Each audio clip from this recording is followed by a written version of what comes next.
Sheffield is home to thousands of students, so it's no wonder that often their houses are targeted by burglars.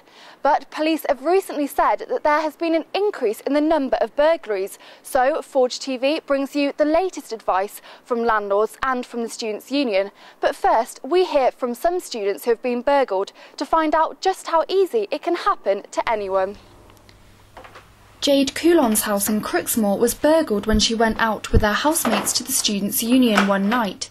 They came back to find a man in their house, and when he saw them, he ran out the back door and over the garden fence with their belongings. That door had been left open during the day. Our housemate's boyfriend had gone through it and forgot to lock it behind him and just put the key in his pocket, so it was left unlocked. And then my housemate and another housemate and her boyfriend came home from Raw, and there was a guy in here, and he ran back through the back door and over the fence, like he ruined the fence. And so basically he just saw that no one was in the house and came through the back door and stole my housemate's laptop, my Radley purse, my housemate's bag, which had her cheer uniform in, which is really expensive. And so then the police came over and they had to fingerprint everything, and then my housemate's laptop was there and there was a plate on top of it, and he'd taken the plate off, and so there was fingerprints all over it and fingerprints all over the door. And the police say that this guy has done it lots of times. They've got his fingerprints, but they just don't know who he is. Just definitely make sure you lock your doors. Like, tell people that come into your house, your guests, your visitors, lock the doors behind you, because there's been like lots of people I know of that doors haven't been locked and they've been burgled whilst they've been out or whilst they've been in. So just lock your doors. Lock your bed, like if your bedrooms have locks as well, I'd lock them. And probably get insurance as well. That's a good thing, because Claire, whose laptop got stolen, she didn't have any insurance for it, so there was nothing we could do. In Broomhill, Sophie Morgan came back from work one evening to find her house had been broken into through the window. Laptops, cameras, a Wii and an iPod had been stolen, so she rang the police immediately. The police were pretty good, yeah. They took a long time to get round, but that was like, it was the night of like the Lib Dem conference, and they took like an hour to get here. But when they did get here, they were really chatty, and we did get a call from victim support as well a few days after. I didn't really speak to them, I just said I was fine.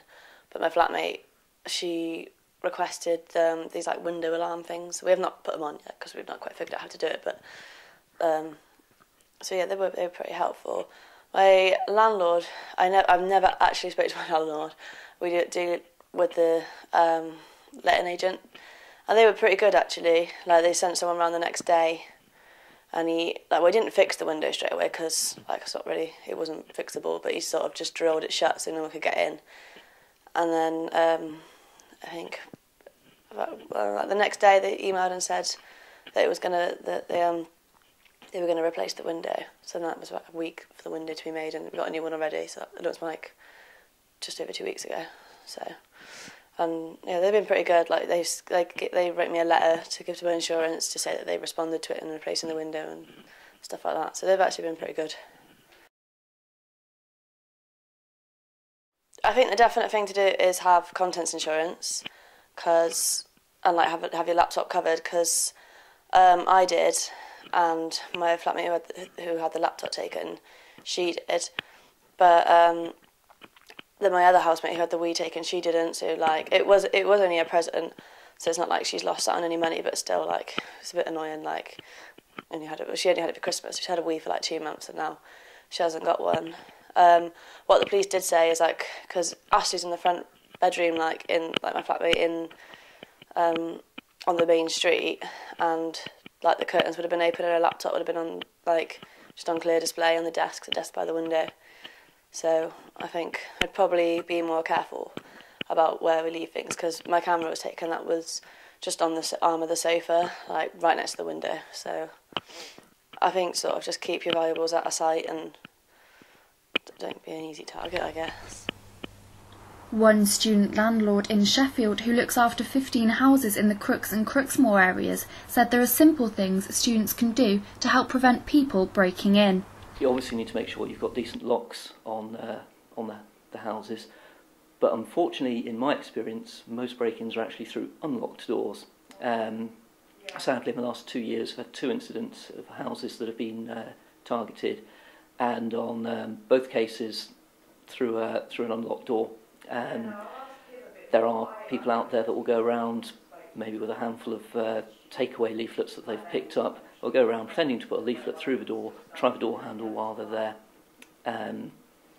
So that's the key thing that students can do, is actually make sure the door's locked behind you. Even if you're in the house, they can be in and out in seconds. Open the back door, there's a wallet on the kitchen table, and they're gone. So there's very little a landlord can do to stop that, apart from encourage people to actually lock the doors.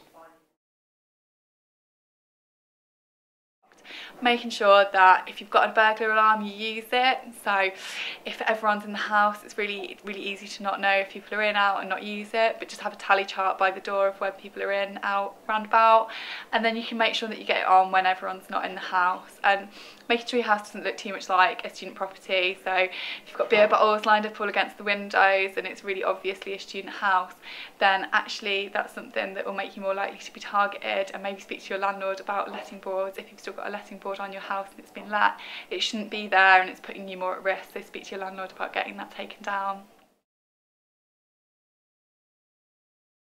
The union can help in a number of ways. Mainly, first of all, is about prevention, so making sure it doesn't happen in the first place. So if you go onto the union website and onto the safety part of that, there's lots of information all about how to make sure that you keep yourself, your house, nice and safe. There's different advice for houses, but also going out and about, so things like that too.